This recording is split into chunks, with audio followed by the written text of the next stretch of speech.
నారాయణపూర్ అనే ఒక ఊరిలో శాంతారాం ఇంకా తుకారాం అనే ఇద్దరు ఆటో డ్రైవర్లు ఉన్నారు. ఇద్దరు మంచి స్నేహితులు కూడా. ఇద్దరూ కలిసి ఆటో డ్రైవర్ అసోసియేషన్ ని తెరుస్తారు. ఇక బస్టాండ్ పక్కనే వారి ఆటో స్టాండ్ పెడతారు. కానీ శాంతారాంని అందరూ గుర్తుపడతారు, తుకారాంని ఎవ్వరూ గుర్తుపట్టరు. ఏ సవారీ వచ్చినా శాంతారాం ఆటోనే అడిగి అందులో వెళ్ళిపోయేవారు.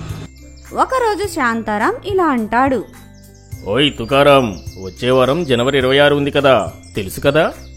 అది రిపబ్లిక్ డే అని. ఆ రోజు దేశమంతా జెండా వందనం కూడా చేస్తారు. మరి మనం కూడా వేరే ఏదైనా పద్ధతిలోని రిపబ్లిక్ డే చేసుకుందామా మరి? అరే, ఐడియా అయితే చాలా బాగుంది. చెప్పు, మరి ఏం చేద్దాం? మన ఆటో డ్రైవర్లందరూ కలిసి ఆటో రేస్ పెడదామని అనుకుంటున్నాను. దానితో మన ఆటో డ్రైవర్ అన్నదమ్ముల్లో ఐక్యత మరియు వేరే వారికి సహాయం చేసే భావం కూడా పెరుగుతుంది. ఏమంటావ్?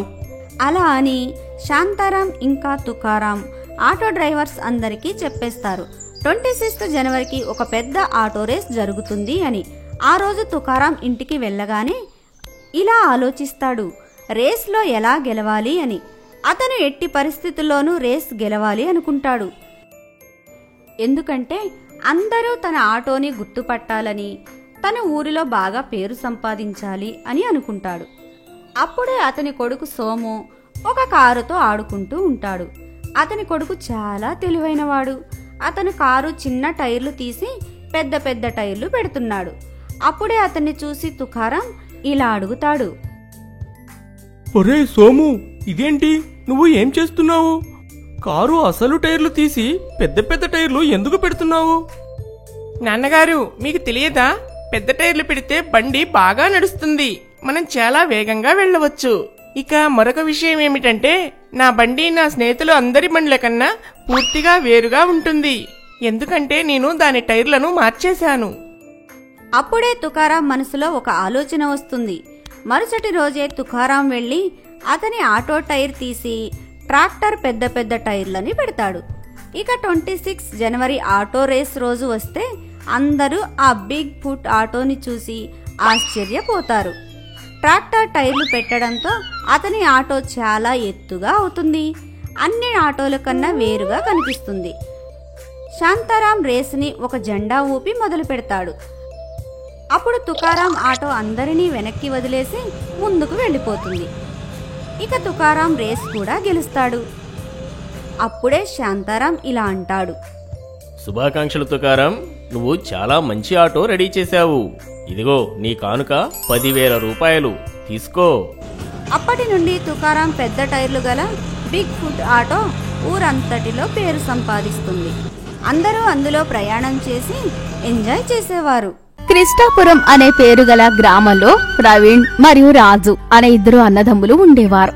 ఇద్దరు అన్నదమ్ములు ఆటోలను నడిపేవారు. ప్రవీణ్ మంచివాడు మరియు దయగల మనిషి. అందరినీ మీటర్ లెక్క మీదనే ఆటోలో తీసుకెళ్లేవాడు. కానీ రాజు చాలా అత్యాశపరుడు మరియు కఠినమైనవాడు. ఒకరోజు ఆటో స్టాండ్ వద్దకు 4 మనుషులు వచ్చారు మరియు వాళ్ళు ప్రవీణ్తో ఈ విధంగా అడిగారు, అన్నా, వస్తావా? మేము సుల్తాన్పూర్కి వెళ్ళాలి. లేదు అన్నా, మీరంతా 4 ఉన్నారు. నా ఆటోలో రూల్స్ ప్రకారం 3 కూర్చోవాలి. అప్పుడు రాజు ఇలా అంటాడు, అరే అన్నా, నా ఆటోలో ఎక్కండి, నేను మిమ్మల్ని తీసుకెళ్తాను. అందర్నీ కూర్చోబెట్టి రాజు ఆటో నడపసాగాడు. మధ్యలో ఇద్దరు భార్యాభర్తలు ఆటోను ఆపారు. అన్నా, మేము ఎంజీ రోడ్ వెళ్లాల్సి ఉంది, వస్తారా ఏంటి? అప్పుడే ముందుగా కూర్చున్న వ్యక్తులు రాజుతో మాట్లాడారు. ఏంది అన్నా, దీనిని ఆటో అనుకుంటున్నావా లేదా లారీ అనుకుంటున్నావా? ఎంతమందిని కూర్చోబెడతావు? అరే, కొంచెం అడ్జస్ట్ చేసుకోండి, మనమంతా అన్నదమ్ములం. అలా చెప్పి ఆ వ్యక్తులను ఆటో పైన కూర్చోబెట్టాడు. మరుసటి రోజు ప్రవీణ్ యొక్క భార్య అతనిని తిట్టసాగింది. అరే ప్రవీణ్, నీకు పని చేయడమే రాదు. ఆ రాజును చూడు, ఏదో ఒకటి చేస్తూ డబ్బులు సంపాదిస్తాడు. ప్రవీణ్ విచారంతో ఆటోని తీసుకుని వెళ్లిపోతాడు. కొంత దూరం వెళ్లగానే ఒక వృద్ధుడు ఆటోని ఆపుతాడు. నాయనా, నన్ను కాస్త మందిరం వరకు దింపుతావా? అలాగే, కూర్చోండి, కానీ 20 రూపాయలు అవుతాయి. నా దగ్గర డబ్బులు లేవు నాయనా. అలాగేనండి, నేనెలాగూ అటువైపే వెళ్తున్నాను. రండి కూర్చోండి, నేను విడిచిపెడతాను. అప్పుడు ఆ వృద్ధుడు మందిరం దగ్గరికి వెళ్ళగానే దిగి అప్పుడు ప్రవీణ్ ని అడుగుతాడు. ఏం జరిగింది నాయనా, చాలా విచారంగా ఉన్నావు? ప్రవీణ్ తన భార్య గురించి అంతా చెప్తాడు. అరే, భార్యలు చెప్పకపోతే అలా ఇంకెవరు చెబుతారు? ఇదంతా చిన్న విషయమే నాయనా. నువ్వు ఈ బంధనం చేతికి కట్టుకొని పడుకో. రేపటి నుంచి నీకు మంచి జరుగుతుంది. ఇలా చెప్పి ఆ వృద్ధుడు ఒక బంధనం ఇస్తాడు. మరియు ప్రవీణ్ అలాగే చేస్తాడు. అప్పుడు ఉదయం లేచి చూసేసరికి తన ఆటో, అందులోని స్థలం విశాలంగా ఒక పెద్ద ఆటోగా మారిపోతుంది. అది ఎంత పెద్దదిగా ఉన్నదంటే అందులో 15 లేదా 20 మంది సులభంగా కూర్చోగలరు. ఆటోను చూస్తూ ప్రవీణ్ మరియు అతని భార్య విస్తుపోతారు. సంతోషంగా ప్రవీణ్ ఆటోను తీసుకుని బజారులోని నడపడానికి వెళ్తాడు. బస్టాండ్లోని జనమంతా ఆ పెద్ద విశాలమైన ఆటోను చూస్తూ ఉండిపోతారు మరియు కంగారు పడిపోతారు. మరియు చిన్న పిల్లలందరూ ఆ ఆటోలో ఎక్కడానికి ఏడవసాగారు. అప్పటి నుండి ప్రవీణ్ యొక్క వ్యాపారం బాగా నడవసాగింది మరియు ప్రవీణ్ అతని భార్య సంతోషంగా బతకసాగారు. అతిపెద్ద బొప్పాయి పండు. ఒక ఊరిలో ఆయారాం అనే ఒక వ్యాపారి ఉండేవాడు. అతను బొప్పాయి పళ్ళ వ్యాపారం చేసేవాడు. అతను చాలా పిసినారి, ఇంకా మూర్ఖుడు. అదే ఊర్లో విశాల్ అనే ఒక చిన్న వ్యాపారి కూడా ఉండేవాడు. విశాల్ రోజూ ఆయారాం దగ్గర బొప్పాయి పళ్ళు కొనుక్కొని ఊరి వీధుల్లో వెళ్లి అమ్ముకునేవాడు. అలాగే అతను జీవనం సాగించేవాడు. ఒకరోజు విశాల్ దగ్గర బొప్పాయి పళ్ళు కొనడానికి డబ్బులు లేవంట. అప్పుడు ఆయారాం ఇలా అన్నాడు. ఏరా విశాల్, డబ్బులు లేవంటే నీకు సరుకు కూడా దొరకదు. వెళ్ళు వెళ్ళు, వెళ్ళి డబ్బులు తీసుకురా. విశాల్ చాలా నిరాశగా ఇంటికి చేరుకుంటాడు. అప్పుడు అతని భార్య ఇలా అంటుంది. అయ్యో, ఏమైందండి? మీరు ఇంత తొందరగా ఇంటికెందుకు వచ్చారు? ఏమి చెయ్యనే, ఆ ఆయారాం సేటు డబ్బులు లేకుండా బొప్పాయి పళ్ళు ఇవ్వనన్నాడు. అందుకే ఏమీ అర్థం కావడం లేదు. చూడండి, ఇంట్లో పిల్లలు ఆకలితో ఉన్నారు. ఇదిగో తీసుకోండి నా వెండి పట్టీలు. ఇది అమ్మి బొప్పాయి పళ్ళు కొనుక్కుని అలా ఏమైనా సంపాదించండి. విశాల్ వెండి పట్టీలు అమ్మి ఆయారాం దగ్గరికి వెళ్లి కొన్ని బొప్పాయి పళ్ళు కొనుక్కుని తన బండి మీద పెట్టాడు.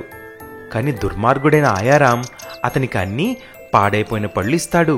మార్కెట్కి వెళ్ళినా తన దగ్గర బొప్పాయి పళ్ళు ఎవ్వరూ కొనరు. అన్నీ పాడైపోయిన పళ్ళు చూసి విశాల్ ఏడుస్తాడు, ఇంకా అన్నిటినీ పడేస్తాడు.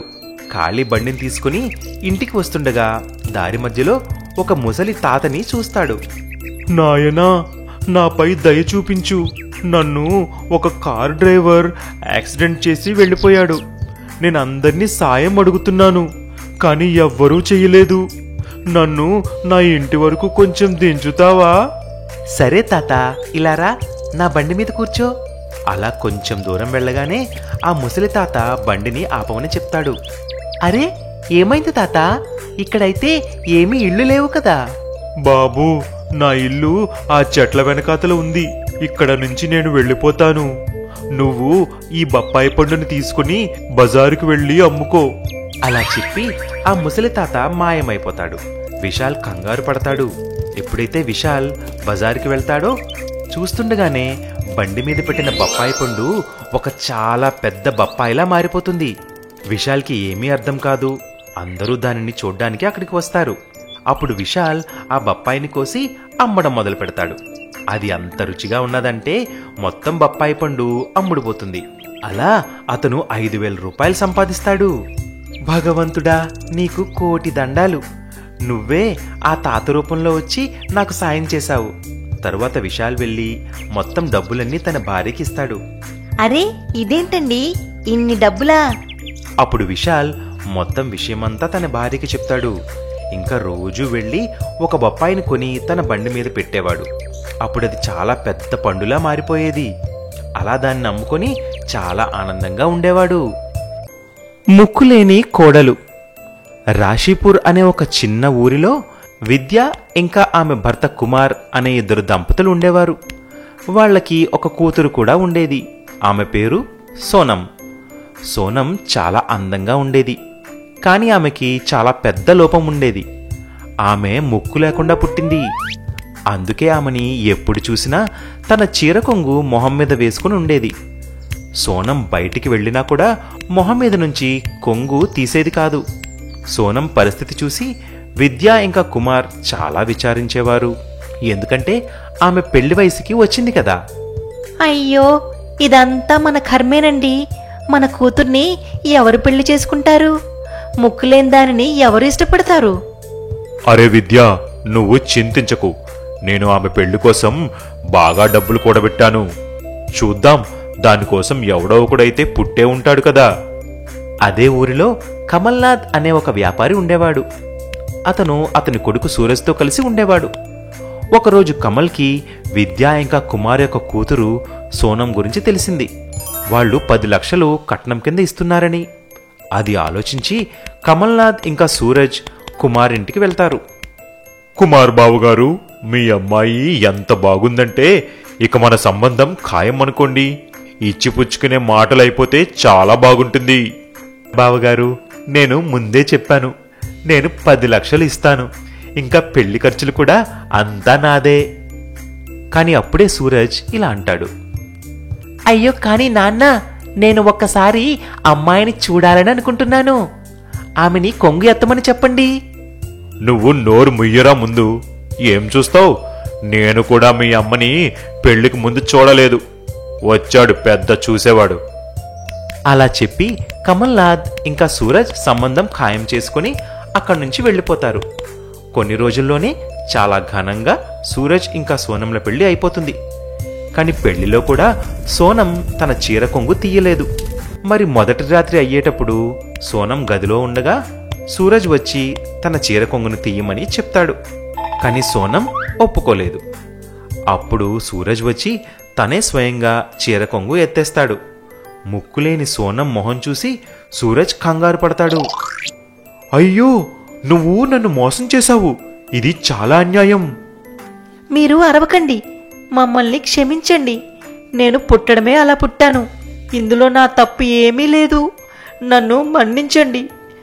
నాకు మీ ఇంట్లో కొంచెం చోటు ఇవ్వండి చాలు. 2 పూట్ల అన్నం పెట్టండి. నేను మీ సేవ చేసుకుంటూ నా జన్మంతా గడిపేస్తాను. అలా చెప్పి సోనం ఏడవడం మొదలుపెట్టింది. కాని సూరజ్ సోనం యొక్క మాటలు వినలేదు. అలా ఆమెని అన్యాయంగా ఇంట్లో నుంచి బయటికి పంపేస్తాడు. మరుసటి రోజు ఎప్పుడైతే సూరజ్ ఇంకా కమల్ స్కూటర్ మీద వెళ్తున్నారో వాళ్ళిద్దరికీ చాలా పెద్ద యాక్సిడెంట్ అయిపోతుంది. ఇద్దరికీ చాలా ఎముకలు విరిగిపోతాయి.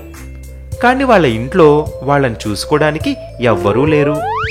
అప్పుడే సోనంకి ఆ విషయం తెలిసి ఆమె అత్తవారింటికి వచ్చి వాళ్ళిద్దరికీ సేవ చేయడం మొదలుపెట్టింది. భర్తకి మామగారికి చాలా బాగా సేవలు చేసింది. అలా జాగ్రత్తగా చూసుకుంది. కొన్ని రోజులు గడిచాక ఇద్దరికీ నయం అయిపోతుంది. అప్పుడు సూరజ్కి పశ్చాత్తాపం కలిగి ఇలా అన్నాడు. సోనం, నువ్వు నన్ను క్షమించాలి. నేను నీలో లోపాన్ని మాత్రమే చూశాను, కానీ నీ అందమైన మనసుని చూడలేదు. అప్పట్నుంచి సూరజ్ ఇంకా సోనం చాలా అన్యోన్యంగా ఉండేవారు.